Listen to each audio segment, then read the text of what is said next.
The Square Ball Podcast. Hello there, and welcome to the show. The update with Phil Hay, straight from Thorpe Arch. We'll speak to Phil in a second. Just a quick reminder that the show is powered by West Yorkshire Electrical, wyelectrical.co.uk. For details, you can find them on socials as well. Specialists in renewables, including your solar panel installation, battery storage that goes attached to it, EV vehicle charging, plus all the usual range of services as well. Fire alarm systems, security alarms, CCTV, LED, test and inspection work, school contracting, the whole shebang. If it's got wires in it, they will work with it. And finance available for work on both your home and your business. wyelectrical.co.uk for details, or search West Yorkshire Electrical on socials. Phil, you have come from Thorpe Arch. It's nice to be here after the presser so that we kind of know what's going on, sort of. Yes, so I've actually not really got all the details of this, so run me through what's happened. How was Farke, first of all? I was saying to you before we started recording, as consistent as his football team. Every now and again, press conferences obviously throw up something like the massive Joel Pirro answer, and if there are bits and pieces going on like there were with Nonto and others in August, he's not shy when it comes to speaking his mind, Farke. But as a rule, he's not somebody who particularly courts a lot of controversy or creates a lot of controversy with what he says. And more to the point, he's the manager of a very steady and good football team at the moment who are pretty happy with where they are ticking along nicely, are obviously constrained by the fact that the division gets more and more ludicrous in terms of the points tallies at the top of it, and I think we should probably speak a little bit more about that.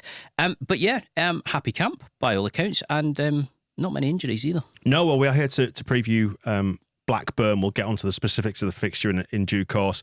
So just to say that he's mentioned that Sam, Cree and Joffrey have knocks. So we're talking Byram, Somerville, and obviously Gelhardt. But did train today. And expects them to be fit. Yes.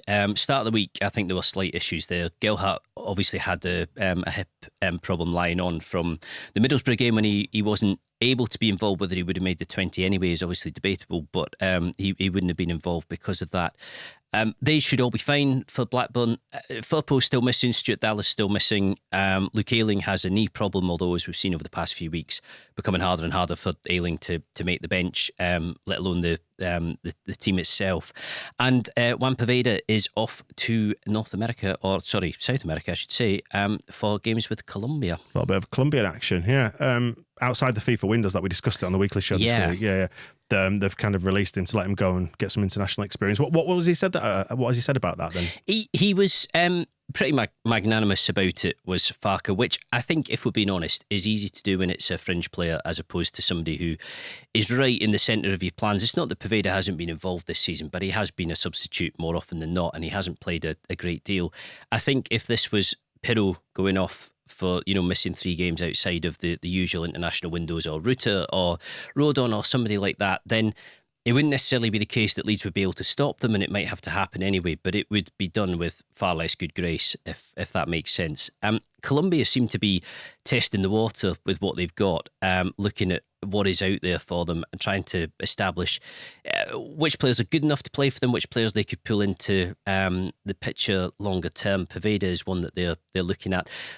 A couple of difficulties with Poveda. One is that, given that it's his first call-up, him saying no to this would obviously not be a good start and would potentially kill his international career before it even gets started. And from what Farke was saying today, Poveda did genuinely want to go. He wanted to take this. He has family roots in Colombia, so it is as important that he was given the chance.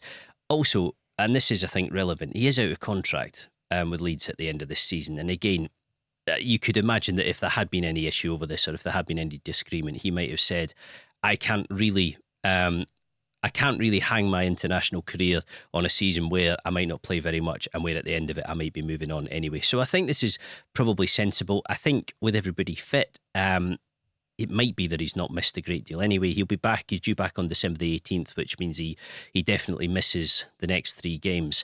The bonus for Farke at the moment is that although there is the odd injury here and there, and it is basically a really good bill of health across the board, it's not affecting his lineup, his preferred starting lineup. And I do think, I've said this a few times now, I do think we've pretty much settled on what is his best 11. A couple of positions you could debate about, could argue the toss over, but I think if you sat 100 people down and asked them to pick the 11 from back to front, it would be pretty much the same. It's always a sign of a club in pretty good health, isn't it, really, when that's the case? I look back to the time when we wore the rhubarb and custard kit before at Birmingham, and we didn't really know which side we were going to see, who was going to walk out, who was going to be on strike. Now you can pretty much, barring injuries, say it's going to be him, all the way through, and it's a sign of something that's settled and good and working. Yeah, players need to be interchangeable, and these days managers talk far more about squads than they do 11s. If you said to Farker, is this your strongest 11? He would sidestep that question and he would talk far more about the importance of the group, as Gary Monk used to say, and the importance of having players who you trust and can rely on beyond the 11 that you ideally want to pick every week. But managers do tend to have favourites, and I don't mean favourites in an unfair sense. They tend to have players who do the best job for them, and they do tend to like partnerships building up, whether it's two centre-backs or two midfielders, or full-backs and wingers in front of them, or players playing further forward in attack.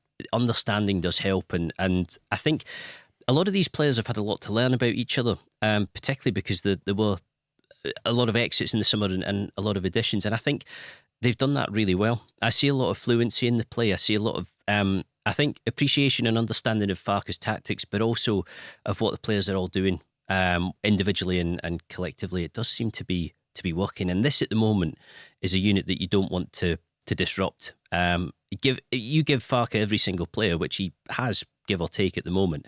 He wouldn't want to shuffle the team at all, and ideally you don't want injuries doing that either.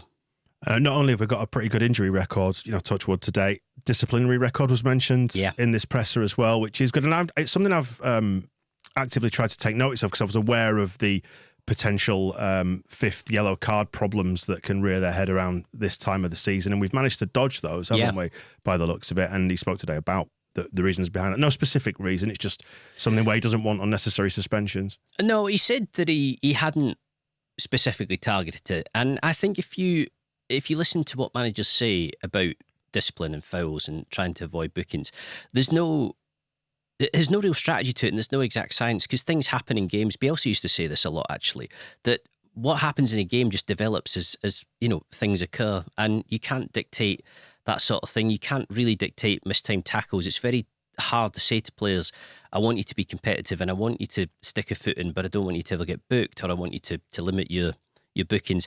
Sometimes it runs out of hand, and I think the one that springs to mind is Pontus Jansson. Go yellow card after yellow card, particularly in his, I think it was his first season at Leeds, when he crossed that wonderful threshold that means that you have to go down and speak to the FA and explain why it is that your tally of yellow cards is so bad. I remember as well, we did a column after the Mitrovic ban for pushing the referee. We did a column with David Prutton, and he was talking about the time he pushed Alan Wiley and got his own long suspension, and at the hearing, in an attempt to kind of mitigate and show how his behaviour had improved, Mick Maguire, who's at the PFA and who was representing him, was saying, here's David's disciplinary record from first season to now. And Prutton said, straight off the back, it was absolutely abysmal. It was just like first season, 15 yellow cards, 3 reds, and he was sitting thinking, as a sliding scale, yes, fine, but actually this seems like a ludicrous argument to be saying he's not a bad lad, this guy. So some players do go too far. I think, as I say, it's quite a difficult thing to control. But even the red card that they had for Rodon at Hull, you could say there was a bit of kind of naivety or indiscipline with the second booking, given that he'd already been cautioned. But I don't think anybody thought the first challenge was a yellow card. And it is pretty unusual to get to this point without any suspensions at all. And again, it just spares you from unnecessary disruption that you would otherwise want to avoid. I have noticed there is far less, I don't know if it's just the nature of how football's going, maybe, do you think, that there's far less sticking your foot in these days, particularly with Farker's side? There seems to be a lot more structure and positioning goes into the way that Leeds play. Like, they'll drop back into shape. There was a point at which in one of the recent home games I noticed Glenn Kamara, rather than sticking his foot in for a tackle, just fell back between two players and sort of covered the space, if you like, rather than sticking a boot in. Because if you stick your boot in and miss it, you either get booked or somebody passes past you, don't they? Yeah, definitely. There's certain things that help. So if you're possession-based, which Leeds are, and if you tend to dominate possession more than the opposition and have more of the ball, then by definition, you don't stick your foot in as much, do you? You're not asked to defend as much. You're not asked to make as many challenges. I wonder if you're right, though, about the the nature of football generally, because I did think watching the Middlesbrough game that it jumped out as having a lot of quite big hits in it relative to what you normally see in the Championship. And I don't think it is quite as wild as perhaps it used to be when you would see an awful lot of that. I think teams try to play in a different way. But it's quite notable, I think, and another good aspect of what is a good team. And a lack of dissent as well. That's one of the things that always kind of gets your goat when you see players getting themselves booked for silly things, kicking the ball away or back chat or whatever. It just seems to be there's a real culture of that not happening. And I think we've got the best disciplinary record in the EFL, have we now? Is that right? It's very, very strong, yeah. Yeah, it's right up there at the top, which is probably a bit of an extension of Farke himself. If you speak to people about what he's like, they'll say that he is very single-minded and kind of forthright and particular in his own way, but he's also quite sort of relaxed and, level-headed. I would have said you don't get a lot of kind of impulsiveness from Farke. I mean, it's not as if he hasn't come a cropper with yellow cards himself on the touchline, but again, you don't get a lot of that stress from him in the dugout at all, do you? If you watch him during games, he is involved, but he'll spend a lot of them with his hands in his pockets of those black Macs that he loves to wear, black from head to toe, and I think from time to time, I do think that kind of translates pretty well into a team, that fairly calm coach on the touchline can translate into fairly calm team on the pitch. It's certainly not a problem Leeds are having discipline this season at all. And to Blackburn then, Phil, I'm just looking through their results. They haven't drawn a game since the 12th of August when they drew 2-2 at Rotherham. They either win or they lose as a rule. And you could pretty much say the same of Leeds this season. We haven't drawn for a fair old while, have we? At the top of the table, there aren't a lot of games getting drawn at all, and actually there aren't a lot of games getting lost either. I say that just fully aware that then the thought in my head, Rotherham. Well, there has been the odd one or two, but I wrote at the start of the week about the counter-attacking under Farke and why it's so good and so effective. And if you look at the numbers, even though Leeds do tend to dominate possession in most of their games, exceptionally good counter-attacking team, and I think to a degree which has to have been coached. You can see the triggers, you can see what they're doing, you can see how they're spreading out across the pitch deliberately when they counter. I don't think any of this is being done by chance. It's not always going to work, and you're going to have situations you don't take advantage of, but they are out in front when it comes to stats for counter-attacking chances, counter-attacking goals, but also very high on that score is Blackburn. And you would have thought that Leicester might have featured there, Ipswich might have featured there, that others might be similar, but Blackburn do seem to have that about them as well. And I think you could tell what Farke was getting at in his press conference today when he said you have to be very strong and very tight and organised against them, because they will, they do play with a lot of intensity and they will try and go through you. And if they do, then you're in trouble. They've got Schmorix up front who's scoring a lot of goals. The feeling with Blackburn seems to be that they are very hot and cold, but they definitely have playoff potential, and they are actually on the day a pretty good team, pretty dangerous team. But it's going to be another of those kind of weird experiences at Ewood Park where you have 7,000 in one end, which Blackburn seem perfectly happy to do. I mean, on these days over in Lancashire, local police obviously have to look after this. So rest days get cancelled and, the numbers in attendance go up. But it's not as if this is a one-off. I mean, I can remember 10 years ago Leeds taking 7,000 over to Blackburn. It happens pretty regularly. Blackburn must just like the income and like the money and be quite willing to concede the atmosphere, if we're being honest, by doing that. So it will be a huge crowd there, which I think will make a difference as well. And I think Farke will fancy this one. Just looking at their position in the table, they are currently 7th, so they're just outside the playoffs by a couple of points on the coattails of Hull City. They're quietly quite good, aren't they? But like you say, you're just looking at it, they do either win or lose. So they've won 9, but they've also lost 9, which is by far and away sort of in the top throng of teams, the highest number. This is obviously a crucial period for everybody. It's not as if December and Christmas and everything else doesn't matter to anybody in the Championship. But I think when you're in Blackburn's position, i.e. just outside the playoffs, this is the point where you can kind of easily lose touch and you can get into the scenario that Leeds seem to be in perpetually for years of, kind of being 8 points back and thinking, well, could happen, but deep down it's never going to happen because not everybody can lose every week and the table keeps moving. And, if you've been, totally frank about it, your own form just isn't good enough and hasn't been. And I mean, I was asking Farker earlier for a piece we're publishing, well, it would be online, I imagine, when people listen to this, but it's going on Friday morning, about the points tallies at the top of the Championship, which are from Southampton up, so your top four are just absolutely exceptional. I asked our data guys to have a look back at, when it was that it was quite like this, when this last happened. You're going back to the 1990s for the last time anybody started as well as Leicester, that's Watford. And the last time anybody in second had as many points as Ipswich after 19 games was, and you have to adjust for 3 points for a win on this, was 1905. Wow. What were you doing in 1905, Daniel? Probably stressing about Leeds United. Leeds City. Yeah. Well, do you know the funny thing? Back when it was like this, Ipswich Town were amateur. Leicester City seemed to be going by the name of Leicester Foss. Leeds United were Leeds City, and Southampton still hadn't been elected to the Football League. So, I mean, it was a totally different era. It was when everybody was... everybody's daily excitement was the Industrial Revolution, wasn't it? If that's even the right era, I don't know. My eldest is studying it at the moment, but big fan. Yeah, same. Yeah, the most boring subject in history, bar none. For all the factories, the owners, the mills, the looms, loved it. When you're like 13, 14, there's no excitement in that, is there? Not a huge amount. No, definitely not. But this is very, very unusual now, and I am inclined to think people have said a few times, clubs might drop off, and yeah, they might, and it might level out. Farker tried to make that point earlier as well, that by the time you get to the end of 46 games, you'll see where people are, and it might be that the pace they're setting they can't keep up, and they are reeled back in. But I kind of feel that 19 games gone, that's definitely, you've got patterns set by that point, haven't you? Yeah. And I think it's not that Ipswich might not drop back and finish in the playoffs or whatever else, but I think the idea of them falling away, say, and finishing ninth has surely gone. Yeah, I mean, for that to happen, you're talking about a fairly spectacular drop in form. There's just no evidence of them being this good up to this point, and then they're just going to go completely off a cliff. I mean, it does happen. I mean, Leeds, for example, have tried it before when we were trying to get promoted out of League One, but there's no sign of it. You can't take it for granted, can you? I guess what you're looking at is that they regress slightly to the mean, and we continue our good form, and we just chip away at that points total. I'm just looking at the fixtures. Actually, we got Leicester, Plymouth. Borough against Ipswich, that's the one that intrigues me. That's the one where you could imagine somebody dropping points most of all. And Watford against Southampton.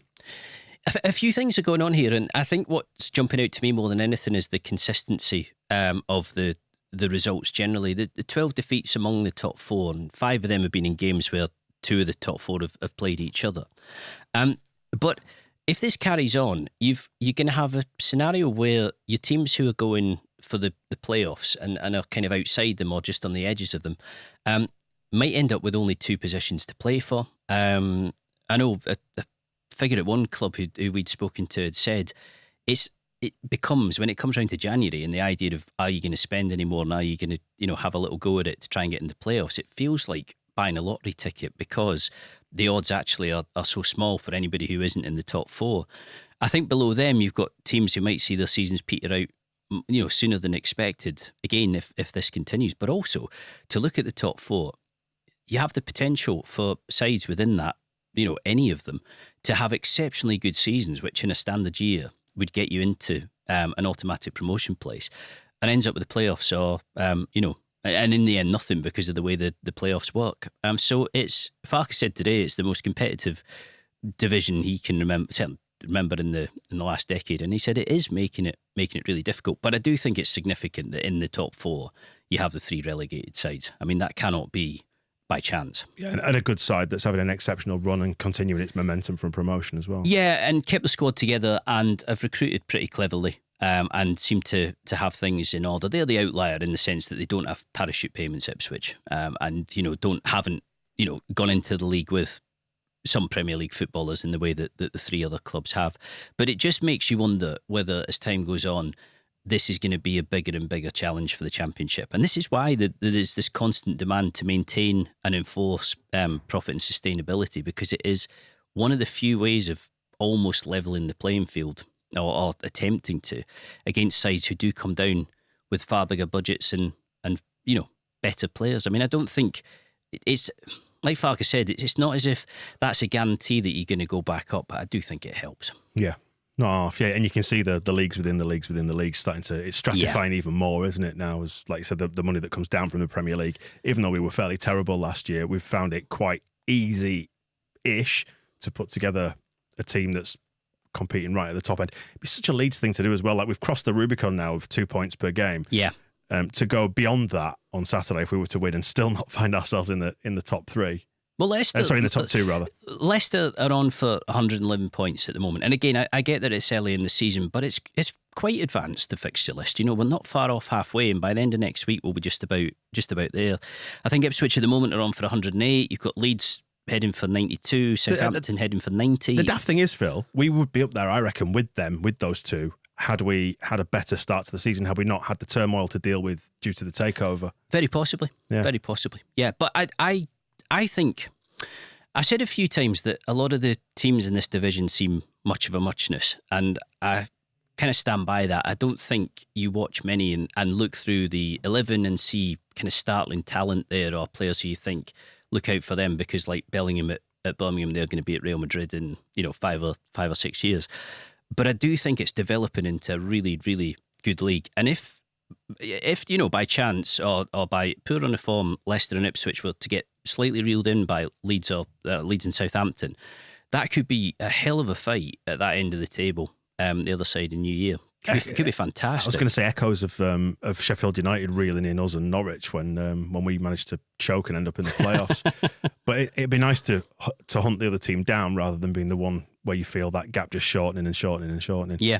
Some good times at Blackburn, maybe. Is the last time we went there the Calvin free kick during COVID? Yes. Yeah, I believe so. Yeah. Well, a crack at that as well. I remember speaking to him about that. We did a feature with him where we went through lots of different clips of him, and he talked about his game, how he plays, what he does, how he's developed, and how Bielsa was coaching him. And he was talking about free kicks and corners and saying quite openly, people are probably expecting that to go into the crowd because it's what I usually do with them, and corners hitting the first man. But it feels like goals in this game, doesn't it? I mean, yeah, given the way that we like to score them, and they do concede quite a few. They've got quite a high goals against tally. They've conceded 31, so they've scored 32, which is a couple fewer than us, but they've conceded 31, so they've got a positive goal difference of one. So yeah, it could be. Yeah, they've had a few eyebrow raising results. I looked at them before, so let me just pull those back up. But yeah, it could be. I mean, like we were saying before, they don't tend to draw. We tend not to draw. There'll be goals in this, so I look forward to the 0-0. Yeah, absolutely. Yeah, well, they have a manager serving a touchline ban. They have quite a lot of injuries over there as well, but a few people have said to me about them. They are a bit weird. They got done at Sheffield Wednesday earlier in the week, and they had a real lack of kind of championship experience on the bench for that game, which obviously compromises you as a coach. But they have had some, like you say, some very, very good results. What encourages me here, just looking at some of the specifics, is they faced Ipswich, who put 4 past them, albeit it was 4-3. Leicester went there and put 4 past them as well. So you would hope, on the balance of probabilities, on what the evidence suggests, that we could go there and stick some goals on the board, potentially, as you say. It's just about keeping it tight at the other end. We were saying, actually, on the weekly show this week, I just remarked in passing that how good Joe Rodon has been this season. And I just think he's just been excellent. Yeah. I just really enjoying Leeds United this year. Just another really good signing. And it's funny because the counter-attacking is really pronounced and as I say, I think is really quite obviously coached. But at the same time, the players who they've signed, the players who they've gone for, particularly in the key positions, the key build-up areas of the centre of defence and the centre of midfield, Ampadu, Rodon, Kamara and others, very, very comfortable on the ball, very comfortable in possession. And I think in Rodon, they found a genuine ball-playing centre-back who is at a really high level in this division. Whether or not Rodon is going to prove to be a full-blown Premier League centre-back, we'll see in time. And I think people would say that there's still some doubt about that. But he has been terrific. He's also stayed fit and available more often than not. I know Strike had the hernia operation, but was back really quickly. So that partnership's been able to develop. And I don't really look at any position in the team and feel. And this happens quite often over the years where you have players picked in areas where you're not quite sure why it is that they're getting the nod and it doesn't seem to be quite working, but coach will persist with it. I'm not really looking at anybody in Farke's lineup and thinking it's a kind of peculiar decision to have them there. I think Spence at right back is going to be the one eventually, isn't it? That surely at some point that has to pay off and work for Leeds. There's no problem with Gray there as far as I'm concerned. But, Spence is the right back and you would think that will happen, which obviously gives Farke a decision to make in the centre. Does he stick with Ampadu and Kamara? Does he get Gray back in there? But it's, it's not, none of it's problematic. And none of it feels like you're kind of tying things together with elastic bands because you don't have better options. Yeah, and it's the nice problem to have, isn't it? If you've got Archie who can slot inside. And I'm mindful as well of what happened to Sam Byram when he played that full season under Warnock, in that he ended up almost perpetually injured, didn't he? And he's still kind of having to be kid-gloved through his career at this stage, much later on in his career, due to his ongoing injury problems throughout his career. So you don't want to burn him out. As much as it is fun to watch him, you just got to be careful with him as well, haven't you? I think the thing for Gray is that there will come a time where he'll want to be playing in the centre of midfield, and he can clearly do a pretty good job at right back, sometimes an excellent job at right back. And I thought it was one of the real plus points of the Middlesbrough game was him starting poorly and getting done for the first goal. And I think whoever you're blaming for that goal, it probably falls more on Gray than it does on Melly. I think he would accept that himself, but recovered really well and was a really positive influence after that, and a big reason why Leeds were able to get a win from that game. But for him to develop as he wants to develop, he will have to start getting more minutes in the centre of midfield. And I don't think this season, given that it's his first, I know he was on the bench under Bielsa, but his first as a sort of regular player, I don't think he would be looking for a vast number of appearances. I think he wants to play a lot, and kids being kids as they are, would want to play as much as he possibly can. But I think he'll understand that there would be benefit for him either way of just getting a decent number of games under his belt. But as I say, he is a central midfielder, and that will be longer term what he's looking for. Before I ask you for a one to watch and we wrap this show up, the kit hoodoo, right? So the situation with the kits, we haven't lost yet in the all-white kit for this season. Can I just jump in here and say, I've been waiting for them to win in their away kit so I can tweet and say something like, Dan Moylan will be along shortly to tell you that this is the first win in an away kit since Agincourt. Well, yeah, it is, yeah. We haven't won in a non-white kit since Brentford when we stayed up, and we haven't won in the away kit since Burnley, which would be the season before. Is that correct? So I was just going to say, we know these things, they don't, in any sort of meaningful sense, mean anything. There is no genuine significance there. Well, especially because the kits change, Yeah, but people start to hang on these things. It's the same reason why people put the lucky socks on or have a match day routine. And when you say people, do I mean me? No, it's true. People do, like, you always kind of think, is it me that's done this? Is it because I changed my routine? Did I park in a different spot or, walk a different way to the ground, whatever it may be? People have these little superstitions, but we know that they're rooted in kind of silliness and paranoia. No. I was actually just going to ask, the question I was going to follow it with was, does stuff like this play like on the players' minds? Do they start to think of unlucky kits or boots or things like that? I'm being unfair to you, actually, because if you go back to the 16-17 season, you remember Leeds had a yellow kit. It was the season where Monk was manager. And if you look at the games, they lost in that kit a few times. They got beaten I believe they got beaten at Brighton. Did Phillips get sent off for handball on the line? It might have been that game.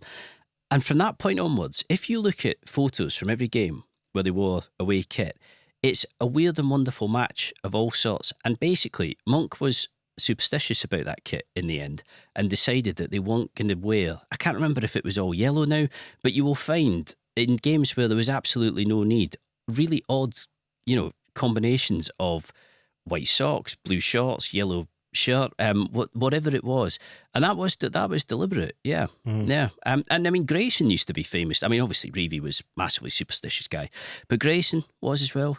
Things like lucky pens and this, that, and the other. I'm not a believer in superstition. I've never been superstitious. No, it's absolute load of bollocks. Although you did jinx us from the playoffs that time, didn't you? Playoffs were sewn up, so. As I always say to people, Leeds didn't make the playoffs because one of my tweets headed in unmarked at the back knows? Like, I don't, Well, you say that. I you say don't that. believe in it. But having said that, it's not to say I'm right. But this is the thing. Merely a like, theory. But people will have got me because I've got hope and a feeling. My majority opinion leans towards Leeds winning this, and I know that we're going to be in the rhubarb and custard kit. Is the kit putting you off? But people will genuinely watch this or listen to this and say, "What have you said that for?" But that's just how I feel. Because we should do, because we're right up at the top of the league, one of the best sides in the division. We've got loads of goals in us. It's only a kit, and I'm right to feel optimistic. It probably has to be the pink kit. I think. We can't. I don't see what else it could be. So perhaps this is the day. And as I say, you can get your Agincourt tweet, which must have been in your drafts for. I don't really quite a while now. bother with it anymore. It's just Twitter. It's a cesspit, isn't it? Yeah, one to watch. The kit. Well, I suppose it is the kit, really, isn't It's it? not, you see, you're now indulging me in it, Phil. So don't. Yeah, I know. You've got my head like you're 4 non-blondes. Yeah, it's. I was going to say, from an opposition point of view, look out for Schmorix up front because he has scored a lot of goals this season, and is actually a really, really good player, really talented player.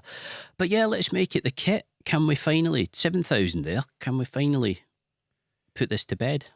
And look, Will you?